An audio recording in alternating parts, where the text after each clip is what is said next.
আমার মানুষটা যখন আমাকে ছেড়ে বহুদিনের জন্য চলে গেল কাজের খোঁজে, তখন মনটা আমার ভীষণ ভারাক্রান্ত হয়েছিল। কিছুতেই কোনো কাজে মন বসে না।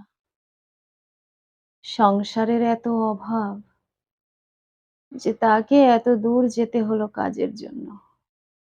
আমার দিদি বলেছিল, বোন, তুই আমাদের বাড়ি থেকে ঘুরে যা, মনটা বেশ ভালোই লাগবে। আমি বলেছিলাম, না রে দিদি, এই মন খারাপ সেই মন খারাপ নয়, যেটা কয়েকজন মানুষের সঙ্গে ভালোভাবে হেসে খেলে কথা বললে ভালো হয়ে যাবে। এই মন খারাপটা সেই রকম নয়। যদি আমি জানতাম মানুষটা গেছে সপ্তাহখানেক পরে চলে আসবে বা মাসখানেক পরে চলে আসবে, তাহলে না হয় এই কটা দিন আমি তোদের সঙ্গে ভালো থাকতে পারতাম বা চেষ্টা করতাম। কিন্তু ও যে গেছে অনির্দিষ্টকালের জন্য, আমি কেমন করে ভালো থাকি দিদি? সেই মানুষটা ওখানে গিয়ে কি খাবে, কিভাবে থাকবে, কোথায় থাকবে? এইসব ভেবে আমি দিশেহারা হয়ে যাচ্ছি। কিন্তু এছাড়া যে আর কোনো উপায় নেই। আমার দিদি বলল, তোর যদি এতই বাড়াবাড়ি তাহলে তুই পাঠালি বা কেন?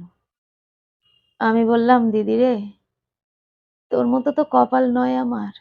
জামাইবাবুর বিশাল ব্যবসা, সব সময় তোদের ৪টে ৫টা কাজের লোক কাজ করে। তুই তো রাজরানী, কিন্তু আমার তো সেরকম অবস্থা নয়। আমাদের পরিবারে ৬ জন মানুষ। আমি, আমার স্বামী, আমার শ্বশুর, শাশুড়ি, ননদ, দেওর সবাই রয়েছে। সবাইকে টানতে গেলে তাকে তো ভালো কোনো কাজের খোঁজ করতে হবে। আমাদের এখানে তো ভালো কোনো কাজ নেই। ভাই বোনের পড়াশোনা, সংসার চালানো, বাবা মায়ের ওষুধ, ২ দিন পরে বোনের বিয়ে দিতে হবে। এই সমস্ত চিন্তা নিয়ে যে তাকে যেতে হয়েছে, আমি তাকে কিভাবে আটকে রাখবো? আমি তো তাকে আটকে রাখতে পারিনি। আমি তো বলেছিলাম, এখানে যা হয় তাই নিয়ে আমরা না হয় চলি। দুবেলা না হয় এক মুঠো করেই খাবো। কিন্তু আমার শাশুড়ি যে বলল, এরকম করে চলবে না বৌমা। আমার ছোট ছেলেটা, মেয়েটা, তাদের পড়াশোনার কি হবে? তার জন্য যে যেতে হলো ওকে। আমার দিদি আর কিছু বলল না। বলল, দেখ, তোকে তো আমি একটা ভালো প্রস্তাব দিলাম। এবার তুই কি করবি? তোর ব্যাপার। আমি বললাম, হ্যাঁ রে দিদি, তুই ভালো করেছিস বলে। কিন্তু আমার এখন যাওয়ার ইচ্ছা নেই। দেখি এইভাবে কিভাবে কাটিয়ে দিতে পারি। আসলে বিয়ের এই ১.৫ বছর পর্যন্ত কখনো তো ওকে এইভাবে বাইরে থাকতে হয়নি। যেখানেই থাকুক রাত হলে ঠিক বাড়ি ফিরে আসতো। এমন ভাবে তো কখনো যায়নি। গেছে তো গেছে অনির্দিষ্টকালের জন্য।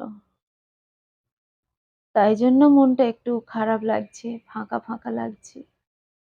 আশা করি আস্তে আস্তে সব ঠিক হয়ে যাবে। শুধু এইটুকু চিন্তা, যেখানে থাকুক ও যেন ভালো থাকে। রোজগারের সাথে সাথে নিজের শরীরের দিকটা যেন অন্তত দেখে। সবাইয়ের জন্য ভাবতে গিয়ে যেন নিজে হারিয়ে না যায়। আমার দিদি ফোনটা রেখে দিল। বুঝতে পারলাম আমার দিদির কাছে ভালোবাসার কোনো মূল্য নেই। শুধু অনেক টাকা হলে ও তাতেই ভুলে যাবে যেমনটা ও আছে। জামাইবাবু ব্যবসার কাজে মাঝে মধ্যেই চলে যায়। আমার দিদির তাতে কিচ্ছু যায় আসে না। কারণ ওর হাতে তো লাখ লাখ টাকা।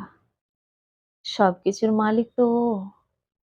ও হাতে টাকা পেয়ে স্বর্গটাকে যেন কিনে নিয়েছে। ওর মধ্যে সংসারের প্রতি টান, স্বামীর প্রতি ভালোবাসা বিন্দুমাত্র লক্ষ্য করা যায় না। ও যেন টাকা দিয়ে সবাইকে কিনে নিতে চায়। কোনো অনুষ্ঠান বাড়িতে গেলে ভুরি ভুরি টাকা খরচ করে। যাতে সবাই ওকে ভালো বলে আর সবাইয়ের উপরেও চোটপাটও করে।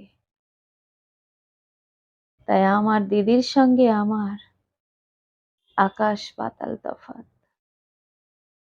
আমার কাছে টাকা নয়, ভালোবাসাটাই সবথেকে দামি। তাই সে চলে যাওয়ার পর এতটা ভেঙে পড়েছি। কলমে ও কণ্ঠে সোমা।